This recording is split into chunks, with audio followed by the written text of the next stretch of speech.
আসসালামু আলাইকুম, আমি জরিনা। আপনারা দেখছেন জরিনা রান্নাঘর। আর আমার এই ছোট্ট চ্যানেলে সবাইকে অনেক অনেক স্বাগত। আজ পেঁপের একটি দারুণ স্বাদের রেসিপি নিয়ে আপনাদের মাঝে চলে আসলাম। তো ভিডিওটি শুরু থেকে শেষ পর্যন্ত দেখতে হলে আমার সঙ্গে থাকুন। আর রেসিপিটি ভালো লাগলে অবশ্যই একটি লাইক দিয়ে ভিডিওটি দেখা শুরু করবেন। তো চলুন, আমি একটি মাঝারি সাইজের পেঁপে নিয়েছি। এখন আমি এই পেঁপেকে কেটে ভালো করে ধুয়ে নিয়ে 2 মিনিট পরে আপনাদের কাছে আসছি। তো পেঁপে কেটে আমি খুব ভালো করে ধুয়ে নিয়ে চলে এসেছি। ঠিক এই রকম পাতলা পাতলা করে এই রকম সাইজের করে কেটে নিতে হবে। খুব পাতলাও না, আবার খুব মোটাও না, ঠিক এরকম করে কেটে নিতে হবে।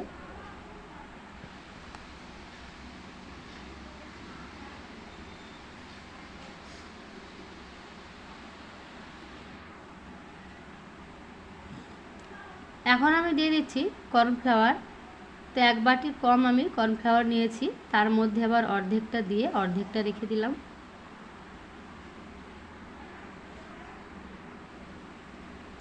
এবার আমি ভালো করে মাখিয়ে নেব, খুব ভালো করে মিশিয়ে নিতে হবে।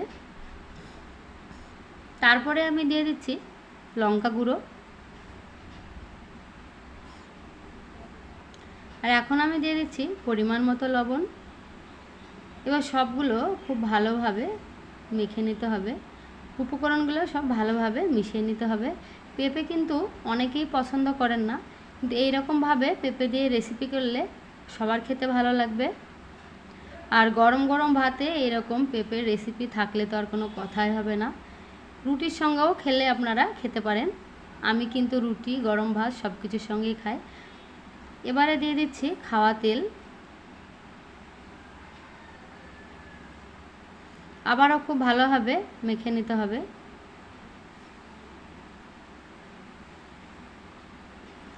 এবার আমি চলে আসলাম উনুনের কাছে। আগে থেকে আমি কড়াইয়ে তেল দিয়ে দিয়েছিলাম। তো তেল গরম হয়ে গেছে। এখন আমি তেলের মধ্যে ছেড়ে দিলাম। অর্ধেকটা তেলের মধ্যে ছেড়ে দিলাম, এখনও অর্ধেকটা আছে, এরপরে ভেজে নিতে হবে। তো মিডিয়াম টু লো ফ্লেমে ভাজতে হবে। মিডিয়াম টু লো ফ্লেমে না ভাজলে কিন্তু মুচমুচে হবে না, আর খুব আস্তে আস্তে ধৈর্য ধরে ভাজতে হবে।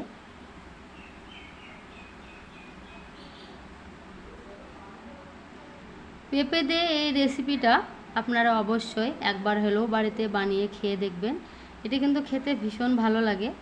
আর যেহেতু আমি ডেঙ্গু জ্বরে ভুগেছিলাম, আমাকে কলা সিদ্ধ, পেঁপে সিদ্ধ এইগুলোই খেতে হয়েছে বেশি অংশ। আর যাদের ডেঙ্গু হয়েছে প্রচুর পরিমাণে জল খাবেন আর তরল জাতীয় খাবার খাবেন। ডাব, মৌসুমি লেবু এই ধরনের তরল জাতীয় খাবার খাবেন। তো ভাজা হয়ে গেছে, এখন আমি তুলে নিচ্ছি।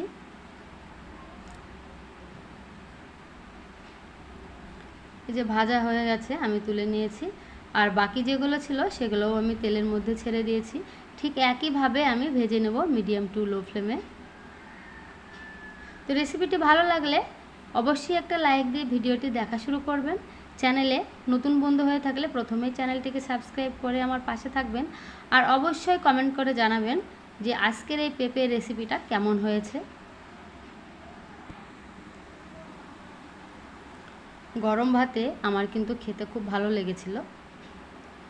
দেখা হচ্ছে আগামী দিন নতুন কোনো রেসিপি নিয়ে। ভালো থাকবেন, সুস্থ থাকবেন।